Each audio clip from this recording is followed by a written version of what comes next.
আসসালামু আলাইকুম, কেমন আছেন সবাই? আজ আমি রান্না করব পাকিস্তানি ইয়াকনি পোলাও। নাম যেমন সুন্দর, গুণেরও তেমন বাহার। কেন এর নাম ইয়াকনি পোলাও হলো, যদি আপনারা একবার রান্না করে খেয়ে দেখেন তাহলেই বুঝতে পারবেন।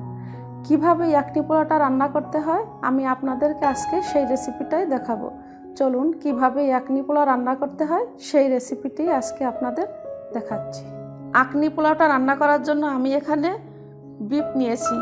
আপনারা মাটন বা চিকেন যে কোনো মাংস নিতে পারেন, কিন্তু রান্নার প্রসেসটা একই থাকবে। আমি এখানে হাড় সমেত চর্বিযুক্ত মাংস নিয়েছি। আপনারাও চেষ্টা করবেন হাড় ও চর্বিযুক্ত মাংসটা নেওয়ার। একটু বড় বড় পিস করে নিয়েছি আমি, দেখেন আমি হাড় সহ নিয়েছি চর্বিযুক্ত মাংসটা।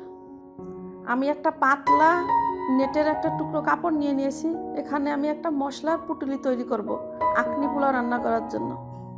এখানে নিব আমি এক টুকরো বড় দারচিনি, 4টা সবুজ এলাচ একটু ফাটিয়ে নিব, 2টো বড় কালো এলাচ, 2 চা চামচ ধনিয়া, 1 চা চামচ জিরা, 1 চা চামচ মিষ্টি সস অথবা গোমরি যে যেটা বলে, আর নিব 1 চা চামচ গোলমরিচ, 4টা লং। এগুলোকে আমি একটা পুটুলি তৈরি করে নিব। ভালো করে বাঁধবো যেন এই মশলাগুলো মাংসের ভিতর ঢুকে যায় কিন্তু কোনো রকম খুলে না যায়। এখন আমি একটা হাঁড়ি নিয়ে নিচ্ছি, হাঁড়িতে মাংসগুলো ঢেলে দিব। এখন দিব 2টো তেজপাতা টুকরো করে দিচ্ছি, 2টো পেঁয়াজ টুকরো করে কেটে নিয়েছি, একটা আস্ত রসুন, আদা স্লাইস করে কেটে নিয়েছি। আদাটা এইভাবে স্লাইস করে কেটে নেবেন। লবণ দিচ্ছি আন্দাজ মতো। এখন আমি দিয়ে দিব আমার সেই বানানো হীরা জহরাতের পুটলিটা, যেটা এতক্ষণে আমি বানালাম, আপনারা দেখলেন হীরা জহরাতের পুটলি। এবার দিব পানি। এখানে আমি 1.5 লিটার পানি দিব, আরও লাগলে আরও দিব। আমি 3 পট চাল নিয়েছি, সেখানে পানি লাগবে আমার রান্না করতে 6 পট। আমি এই যে পানিটা স্টক করব এটা 6 পটের মতো রাখবো, সেই পরিমাণে পানি দিব। আমি মাংসটাকে আমি এমনভাবে সিদ্ধ করব হাই ও লোয়ের মাঝখানে রেখে, যেন মাংসটা নরম হয়ে যায়, একদম তুলতুলা নরম। সেই পর্যন্তই আমি মাংসটাকে সিদ্ধ করব। মাংসটা আমি সিদ্ধ করে নিয়েছি। আমি যেভাবে সিদ্ধ করতে চেয়েছিলাম ঠিক সেভাবেই হয়েছে, দেখুন নরম হয়ে গেছে, সফট। এখন আমি মাংসগুলোকে একটা একটা করে তুলে নিব। পুটলিটাকে আমি ভালো করে মশলাটা থেকে পানিটা ঝরিয়ে নিচ্ছি। এই মশলাটার আর কোনো প্রয়োজন নাই।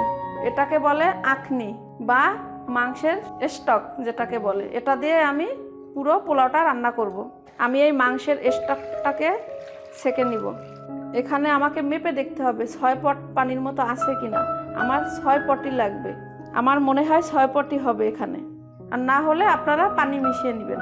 আমি এখানে আদার টুকরো আর তেজপাতা ফেলে দিব, আর বাকি মশলাগুলো মাংসের ভিতর নিয়ে নিব। আর এটাকেও, পুটলিটাকেও আমি ফেলে দিব। এটার আর কোনো প্রয়োজন নাই, এটার সমস্ত মশলা বেরিয়ে গেছে এই স্টকের ভিতর। রান্নার জন্য কি কি মশলা লাগবে সেগুলো এখন আমি আপনাদের বলে দিচ্ছি। 1 কাপের মতো পেঁয়াজ কুচি, কয়েকটা কাঁচামরিচ, এগুলোকে আমি চিড়ে নিব। একটা তেজপাতা, 3টে এলাচ ফাটিয়ে নিয়েছি, কয়েকটা লং, একটা স্টার মশলা, কয়েকটা গোলমরিচ, 1 টুকরো দারচিনি, 1 চা চামচ শাহি জিরে নিয়েছি, 2 টেবিল চামচ আদা রসুন একসাথে বেটে নিয়েছি। আমি একটু ঘি নিয়েছি, এটাকে বিরিয়ানিও বলতে পারেন। আর কতটুকু টক দই গুলিয়ে ফেটিয়ে নিয়েছি। আর নিয়েছি কেওড়া জল, এটা দিলেও পারেন না দিলেও পারেন, আমি একটু দিব। আমি একটু বেরেস্তা ভেজে নিয়েছি, বেরেস্তা ভাজার তেলটা আমি নিয়ে নিয়েছি। এটা দিয়ে আমি রান্না করব, কারণ বেরেস্তা ভাজার তেলের একটা নিজস্ব ফ্লেভার আছে। আমি চুলায় প্যানটা দিয়ে দিছি, প্যানটা গরম হয়ে গেছে। আমি বেরেস্তা ভাজার তেলটা ঢেলে দিয়েছি। এখানে আমি 1 চা চামচ ঘি অ্যাড করে দিয়েছি। এবার দিব আমি একটা তেজপাতা, লং, এলাচ ফাটিয়ে নেওয়া এলাচ 3টি, দারচিনির টুকরোটা আর গোলমরিচ গুলো, এগুলোকে একটু নাড়িয়ে নিব। এবার আমি পেঁয়াজ গুলোকে দিয়ে দিব, এগুলোকে একটু লাল করে ভেজে নিব। এখন আমি দিয়ে দিব আদা রসুনের পেস্টটা, এবার শাহি জিরাটা দিব। এবার আমি কাঁচামরিচ গুলোকে একটু ভেঙে টুকরো করে নিয়েছি। এবার আমি মাংসটাকে দিয়ে একটু নাড়িয়ে নিব, একটু লবণ দিব পরিমাণ মতো, দেখে দিতে হবে কারণ মাংসের ভিতর লবণ দেওয়া ছিল। টক দইটাকে দিয়ে দিচ্ছি, এগুলো একটু কষিয়ে নিব।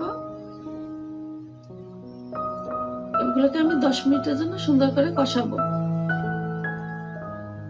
কষানো হয়ে গেছে, এবার আমি এগুলোকে একটু নাড়িয়ে নিচ্ছি। এবার আমি সেই স্টকটাকে ঢেলে দিচ্ছি, মানে ইয়াকনি বলে যেটাকে। আমি এই পটটা দিয়ে আমি চালগুলো মেপে নিয়েছিলাম 3 পট, এর 6 পট দিব পানি। আমার ইয়াকনিটা 6 পটই হয়েছে, আমাকে নতুন কোনো পানি অ্যাড করতে হয়নি। আপনাদের যদি নতুন পানি অ্যাড করতে হয় অ্যাড করে নেবেন। এবার আমি ফুটে ওঠা পর্যন্ত অপেক্ষা করেছিলাম, ফুটে উঠে গেছে। এবার আমি চালগুলোকে ঢেলে দিলাম, এগুলোকে একটু নাড়িয়ে নিব।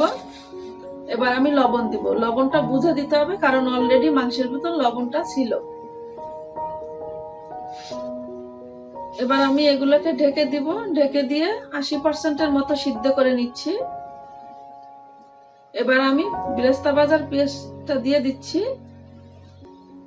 কাঁচামরিচ গুলোকে এভাবে আমি একটু গেঁথে দিচ্ছি ফ্লেভারের জন্য। এবার আমি সেই স্টার মশলাটাকে এভাবে একটু গেঁথে দিব, সমস্ত গন্ধটা যেন এই পোলাওয়ের ভিতর ঢুকে যায়। কিশমিশ গুলোকে দিয়ে দিলাম আর ঘিটা একটু ঘি ছড়িয়ে দিচ্ছি। এবার বোতলের মুখ দিয়ে কয়েক ফোঁটা কেওড়ার জল দিয়ে দিলাম। এবার ঢেকে দিব 20 মিনিটের জন্য। এটাকে দমে রেখেছিলাম, দম দেওয়া হয়ে গেছে। আমার পোলাওটা ঝরঝরা হয়ে গেছে, পারফেক্ট ভাবেই হয়ে গেছে, অর্থাৎ ইয়াকনিটা হয়ে গেছে। আমি পরিবেশন করে দেখালাম আপনাদের, দেখুন কতটা সুন্দর দেখতে, যতটা সুন্দর খেতেও ততটা চমৎকার। আশা করি আমার মতো একবার রান্না করে আপনারা দেখবেন।